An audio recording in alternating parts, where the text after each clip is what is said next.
ಆತ್ಮೀಯ ವಿದ್ಯಾರ್ಥಿಗಳೇ, ತಮ್ಮೆಲ್ಲರಿಗೂ ಕೂಡ ನಿಮ್ಮದೇ ಆಗಿರತಕ್ಕಂಥ ಯೂಟ್ಯೂಬ್ ಚಾನಲ್ ಸ್ಟಡಿ ವಿತ್ ಪರಶುರಾಮ್ಗೆ ಸ್ವಾಗತವನ್ನು ಕೋರ್ತೀನಿ. ಇವತ್ತು ಕಲಿಕಾ ಚೇತರಿಕೆಯಲ್ಲಿ 9ನೇ ತರಗತಿಯ ಕೋರ್ ವಿಷಯದಲ್ಲಿ ಕಲಿಕಾ ಹಾಳೆ 34ಕ್ಕೆ ಸಂಬಂಧಪಟ್ಟಂತೆ ಉತ್ತರಗಳನ್ನು ತಂದಿದ್ದೀನಿ. ಈ ಮೊದಲಿನ ವಿಡಿಯೋ ನೋಡದೇ ಇದ್ದರೆ ಈ ವಿಡಿಯೋದ ಡಿಸ್ಕ್ರಿಪ್ಷನ್ ಬಾಕ್ಸ್ನಲ್ಲಿ ಒಂದು ಪ್ಲೇಲಿಸ್ಟ್ ಲಿಂಕ್ ಇದೆ. 9ನೇ ತರಗತಿ ಸಮಾಜ ವಿಜ್ಞಾನ ಕಲಿಕಾ ಹಾಳೆಗಳ ಉತ್ತರಗಳು ಅಂತ, ಅದನ್ನು ಒತ್ತಿ ತಾವು ನೋಡ್ಬೋದು. ಅಷ್ಟಲ್ಲದೆ ಫಸ್ಟ್ ಟೈಮ್ ವಿಡಿಯೋವನ್ನು ವಾಚ್ ಮಾಡ್ತಿದ್ರೆ ದಯಮಾಡಿ ವಿಡಿಯೋವನ್ನು ಲೈಕ್ ಮಾಡಿ ಹಾಗೂ ಶೇರ್ ಮಾಡಲು ಮರೆಯದಿರಿ.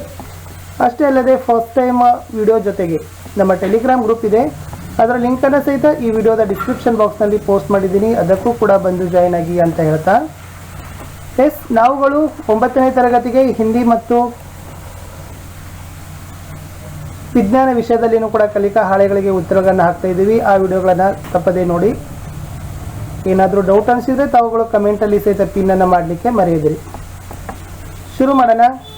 9ನೇ ತರಗತಿಯ ಕೋರ್ ವಿಷಯ ಸಮಾಜ ವಿಜ್ಞಾನದಲ್ಲಿ ಕಲಿಕಾ ಹಾಳೆ 34ರ ಉತ್ತರಗಳನ್ನು. ಚಟುವಟಿಕೆ 1, ಉತ್ತರಿಸೋಣ.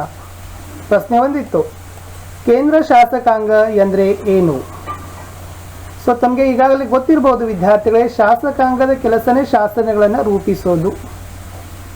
ಶಾಸನಗಳನ್ನು ರೂಪಿಸೋದು ಅಂತಂದರೆ ಏನಪ್ಪ ಅಂತಂದರೆ ನಿಯಮಗಳನ್ನು ಜಾರಿ ಮಾಡೋದು. ಇಲ್ಲಿ ಕೇಂದ್ರ ಶಾಸಕಾಂಗ ರೂಪಿಸುವ ಕಾಯ್ದೆಗಳನ್ನು ಜಾರಿಗೊಳಿಸ್ತಕ್ಕಂಥ ಸರ್ಕಾರದ ಅಂಗ. ಅಂದರೆ ಸರ್ಕಾರ ಕಾಯ್ದೆಗಳನ್ನು ಜಾರಿಗೊಳಿಸ್ತದಲ್ಲ, ಅದು ಶಾಸಕಾಂಗ. ಆ ಜಾರಿಗೊಳಿಸಿರ್ತಕ್ಕಂಥ ಶಾಸನಗಳನ್ನು ಕಾರ್ಯರೂಪಕ್ಕೆ ತರೋದು ಕಾರ್ಯಾಂಗ. ಅವುಗಳು ನ್ಯಾಯಸಮ್ಮತವಾಗಿ ಇದಾವೋ ಇಲ್ಲವೋ ಅನ್ನೋದನ್ನು ಪರೀಕ್ಷಿಸೋದು ನ್ಯಾಯಾಂಗ ಅಂತ ಹೇಳ್ತಾರೆ. ಇಲ್ಲಿ ನಿಯಮಗಳನ್ನು ಜಾರಿ ಮಾಡೋದು, ರೂಪಿಸೋದು ಕಾರ್ಯಾಂಗ ಅಂತ ತಾವುಗಳು ಬರೆದ್ರೆ ಈ ಉತ್ತರ ಸರಿಯಾಗ್ತದೆ. ಪ್ರಶ್ನೆ 2, ಕಾರ್ಯಾಂಗದ ನಾಮಮಾತ್ರ ಮುಖ್ಯಸ್ಥರು ಯಾರು?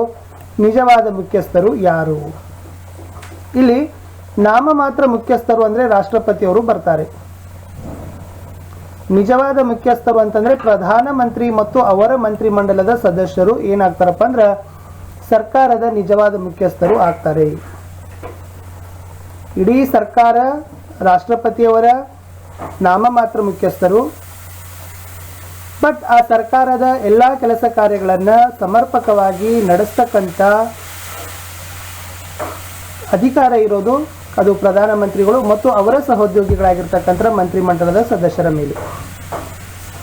ಮುಂದಿನ ಪ್ರಶ್ನೆ 3, ದೇಶದಲ್ಲಿ ಸರ್ವೋನ್ನತ ಸ್ಥಾನವನ್ನು ಹೊಂದಿದವರು ಯಾರು? ರಾಷ್ಟ್ರಪತಿ. ಯಾಕಂದ್ರೆ ರಾಷ್ಟ್ರಪತಿಯವರನ್ನು ದೇಶದ ಪ್ರಥಮ ಪ್ರಜೆ ಅಂತ ಕರೀತಾರೆ. ನಮ್ಮ ದೇಶ ಸಂಬೋಧಿಸೋದು ಪ್ರಥಮ ಪ್ರಜೆ, ಅವರೇ ರಾಷ್ಟ್ರಪತಿಗಳು. ಪ್ರಧಾನಮಂತ್ರಿಗಳಿಗಿಂತಲೂ ಕೂಡ ಮಿಗಿಲಾದ ಸರ್ವೋನ್ನತವಾಗಿರ್ತಕ್ಕಂಥ ಸ್ಥಾನವನ್ನು ಯಾರಿಗೆ ಇತ್ತಪ್ಪ ಅಂದ್ರೆ ಅದು ರಾಷ್ಟ್ರಪತಿಯವರಿಗೆ ಐತಿ. ಮುಂದಿನ ಪ್ರಶ್ನೆ ಇತ್ತು, ನಾಮಮಾತ್ರ ಕಾರ್ಯಾಂಗದ ಮುಖ್ಯಸ್ಥರು ಯಾರು? ರಾಷ್ಟ್ರದ ಸಮಗ್ರ ಆಡಳಿತ ನಿರ್ವಹಿಸುವ ಅಧಿಕಾರ ಯಾರಿಗೆ ಇದೆ? ನಾಮಮಾತ್ರ ಕಾರ್ಯಾಂಗ ಅಂದರೆ ನಾಮಮಾತ್ರ ಅಂದ್ರೆ ರಾಷ್ಟ್ರಪತಿ. ತಾವು ನೆನಪನ್ನ ಇಟ್ಕೊಳ್ಬೇಕು. ನಿಜವಾದ ಅಂದ್ರೆ ಪ್ರಧಾನಮಂತ್ರಿಗಳು ಬರ್ತಾರೆ, ನಾಮಮಾತ್ರ ಅಂದ್ರೆ ರಾಷ್ಟ್ರಪತಿ.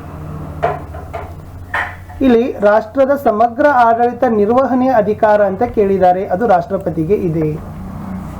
ಇಡೀ ದೇಶದ ಸಂಪೂರ್ಣವಾಗಿರ್ತಕ್ಕಂಥ ಆಡಳಿತ ನಿರ್ವಹಣೆಯ ಅಧಿಕಾರ ಇರೋದು ಅದು ರಾಷ್ಟ್ರಪತಿಗಳ ಕೈಯಲ್ಲಿ. ಪ್ರಶ್ನೆ 5 ಇತ್ತು, ಸರ್ಕಾರದ ಮುಖ್ಯಸ್ಥರು ಯಾರು? ರಾಷ್ಟ್ರಪತಿಗಳೇ ಸರ್ಕಾರದ ಮುಖ್ಯಸ್ಥರು ಆಗಿರ್ತಾರೆ. ಪ್ರಶ್ನೆ 6 ಇತ್ತು, ಸಚಿವ ಸಂಪುಟದ ಕಾರ್ಯಕಲಾಪಗಳು ಯಾರ ಅಧ್ಯಕ್ಷತೆಯಲ್ಲಿ ನಡೀತವೆ? ಕ್ಯಾಬಿನೆಟ್ ಮೀಟಿಂಗ್ ಅಂತ ಕರೀತಾರೆ. ಅದು ಆಲ್ರೆಡಿ ಫಿಕ್ಸ್ಡ್ ಇರ್ತವೆ. ಇದರ ಅಧ್ಯಕ್ಷತೆ ಯಾರ್ದು ಇರ್ತದಪ್ಪ ಅಂದ್ರೆ ಪ್ರಧಾನಮಂತ್ರಿದು ಇರ್ತದ. ಇಲ್ಲಿ ಈ ಪ್ರಧಾನಮಂತ್ರಿಗಳು ಇರ್ತಕ್ಕಂಥ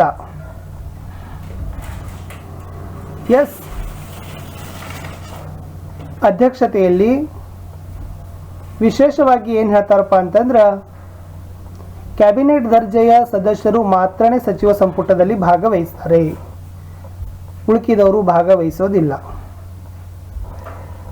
ಈ ಅಂಶವನ್ನು ತಾವು ನೆನಪಿನಲ್ಲಿ ಇಟ್ಕೊಳ್ಬೇಕು.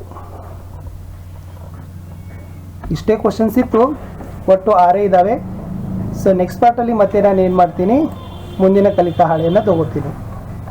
ವಿಡಿಯೋವನ್ನು ಲೈಕ್ ಮಾಡಿ, ಶೇರ್ ಮಾಡಲು ಮರೆಯದಿರಿ. ಮತ್ತೆ ಸಿಗುವ ಹೊಸ ವಿಡಿಯೋದಲ್ಲಿ. ಅಲ್ಲಿಯವರೆಗೂ ಬಾಯ್.